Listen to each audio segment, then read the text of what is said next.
bàyyi ma terminer bàyyi ma terminer non attends non attends non may motion may Khalil quand je t'écoute ba ngay wax bàyyi ma terminer c'est-à-dire moi je ne saurais insulter les fonctionnaires de la République sénégalaise. Maintenant bàyyi ma terminer la personne déglul baax la dama ne déglul j'ai dit la personne qui est fonctionnaire qui fait le choix de faire de la politique moom la. C'est ça. Mais cela ne signifie pas que il ne fait pas très bien le travail de la. des missions de l'administration par essence elle ne sert que la République. déglul baax li ma la wax bañ koy wax fii keroog j'ai pris ton exemple. en tant qu'enseignant. qui faisait son boulot normalement. nit mënulul la dara. est-ce que tu comprends politique du tax nga yàq classe bi. bàyyi ma terminer c'est-à-dire quand on parle d'administration on parle des fonctionnaires de l'État. Maintenant les gens qui dirigent cette administration s'ils sont politiques ça revient au président de la République de nommer ses hommes de confiance à la tête de ces administrations là. ba mu ko ñëwee daf ko def dafa ñëw ministère de l'Intérieur changer ministère ba changer directeur yi.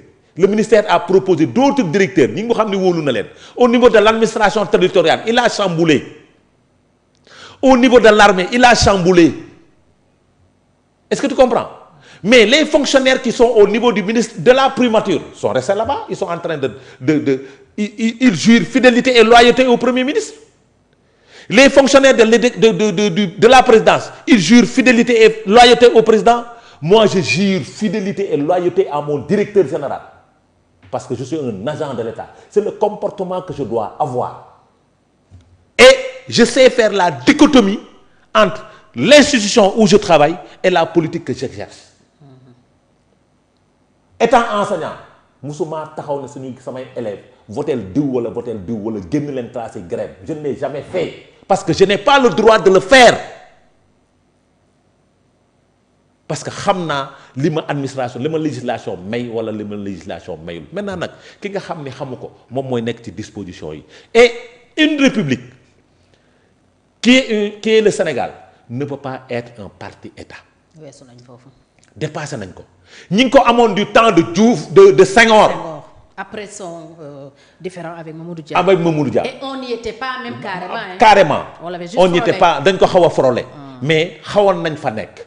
Maintenant nag bañ fa jógee avec le multipartisme on ne peut plus être dans le parti État moo tax ma ne la il utilise des concepts qui peut-être ba mu koy utiliser xamu ko su ko xamoon dama lay d'accord ak yow su ko xamoon du ko wax.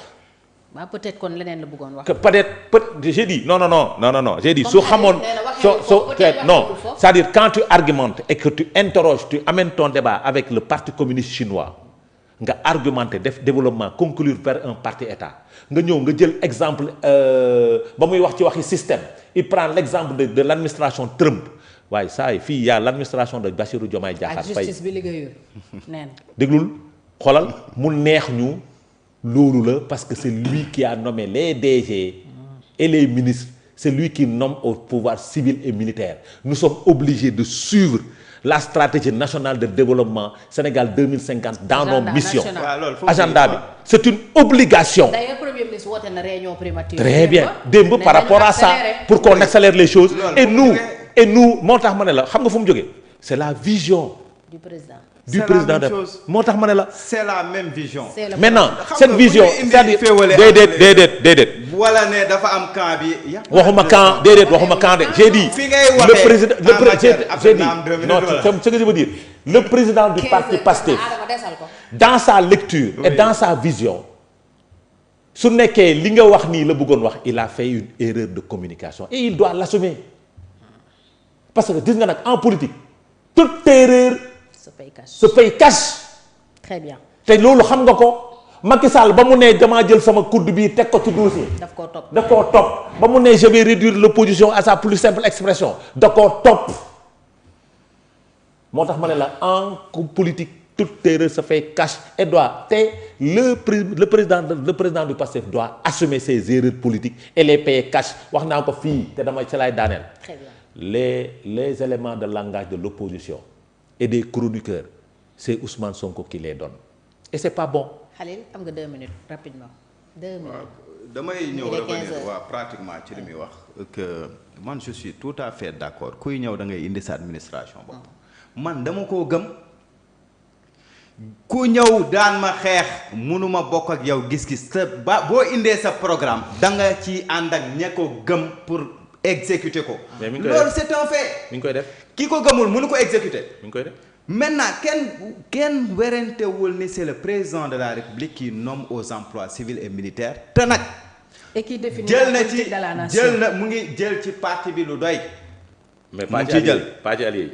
mu ngi ciy jël mais nee naa fépp foo xam ni Sénégal. am na lu fa nekkoon muy fonctionnaire parce que ñeneen ñi aussi ay fonctionnaire lañ du question ni da ngay politique mais rek le fonctionnaire qui occupe gis une nga fonctionnaire responsabilité. yi ñuy wax gis nga l'état dafa am nu muy fonctionnaire j'ai dit le am fonctionnaire na qui yenn fonctionnaire yoo xam ni qui occupe une responsabilité. li ñu da nga naan ay un fonctionnaire d'état ak yu demee non noonu. Voilà. Administration territoriale sax dañ leen di tere ñu politique de même que la magistrature Oui. armée et cetera et cetera. Oui. donc ñooñu bu amee chamboulement nous on sait lan mooy nomination technique ak lan mooy nomination politique chaque jour moo am ay mais- nomination technique ñoo jox nañ en pagaille waaw jox nañ leen yaa ngi comprendre maintenant dama ne nomination politique dama ne képp kuy mbubboo ne administrateur nga noo man politique gu maag yu demee noonu nañ la fa jële waaw. nañ la remplacer. ku ñu war a def de ku am nañ ku am décret compétence yi nekk ci. ku am décret parti bi wala nañ ci la dindi. coalition bi man loolu laa gëm. ku am décret moom ah. bokkoon ci régime bee. mais nañu jël décret dindi la man loolu laa. ci nomination comme si c'est quelque chose d'extraordinaire mais loo xam ne tey mën nañ la fa teg suba ñu jël la fa. ngoon sax pour man vraiment loolu amul njariñ maintenant nag luy exécuter mbir moom c'est parce que da nga koy gëm boo ko gëmul mënoo ko exécuter loolu c'est un fait. Macky Sall jéemul woon dindi ñi ci kaw rek nee naa la Macky dafa raxas muy chef de service muy chef de division muy directeur mais c'est yu ndaw yeeg directeur généraux yeeg mais looloo fi nekk di def c'est ça qui est en train de se passer. am wallaay am je te dis. actuellement je te loolu am donne- bi de non je connais pas mal non de non non personnes kaay ma wax la kaay ma ñoo wax xam la. ni xoolal amul lu ñu deful ci battre campagne amul lu ñu deful ci xeex la C'est- battre campagne laa la wax c'est ça ci ñi qui est fi en train nekkoon d'être- tey c'est ça ñoom c'est ñoo ça fi qui- nekk c'est naan ça- ay administrateurs c'est ça c'est ça qui est en train d'être d'être c'est ça c'est ça qui est en train dañ leen d'être fay war a jëlee je te dis c'est ça qui c'est ça dans les Maintenant, structures man nag foofu laa dama lay wax gisee ni foofu la dama lay wax premier ministre di waxee je te donne état l'exemple demal Mu am solo ak administration da ngay dem benn direction générale oui ni fa yoroon responsabilité Oui. dafa continuer bëgg waa ji ñëwee Oui. dafa wàcce ñëpp ban de jël xaw ma jël yenn ay nit yu mu direction la, waaye wóolu man dama ci am yu jël ma ay nit yu mu wóolu teg leen man Oui. loolu kenn du ko bañ mais nag ñi nga dindi noonu tu les mets au frigo soo jëlee Adama Fall après mettre dañuy continuer liggéey non non non parce que c'est damay des liggéey si fonctionnaires. Bu dee ay fonctionnaires, soo ma dañuy mettre continuer soo ma liggéey. mettre au frigo da nga may arranger rek soo ma mettre au mettre frigo sax au frigo parce que dina am da nga may dàq dina am fu ma la soxla da nga may affecté xaw ma affectation lay doon xaw ma mais mën nga nekk ci yow de maa ngi maa ngi la doon doo ñaanal fay mais poste dootuma la de ñaanal parce que suñ la falee nga dàq ma non non non non du ma la mooy loolu de en tout cas loolu laa gëm ok loolu laa gëm non yow am nga directeur sa directeur non mais suñ la falee nga dàq ma yow moom suñ la falee nga dàq ma non du ma la dàq et moom directeur Mais apparemment man, il sait non, faire man, la part merci. des choses waaw entre lui le politique oui lui il fait et politique le fonctionnaire. oui c'est ça c'est important merci Khalil ça a été un plaisir comme toujours jërëjëf amoon nañu mbégte waaw di nga kontaan ñëwaat di peut-être à mardi prochain Inch'Allah, inchallah waaw. Adama waaw su nekkee deuxième tour yi commencé gul deuxième tour parce que dafa war a dem BFM non ba BFM war a Ah dem oui, ah oui, dafa war a dem BFM, BFM quoi effectivement. et puis on souhaite plein succès aux candidats, apprenants aux parce que sur le candidats bac en fait pour le bac on a eu plus de 50% d'échecs c'est quand même waaw waaw Oui, c'est ça. le taux a baissé quand même Ouais, le 42%, te li ma jaaxal mooy ça a baissé de 6% te nous sommes pas dans une année électorale moom ma xaw a jaaxal Y a ren problème. dañu jàng tout le mois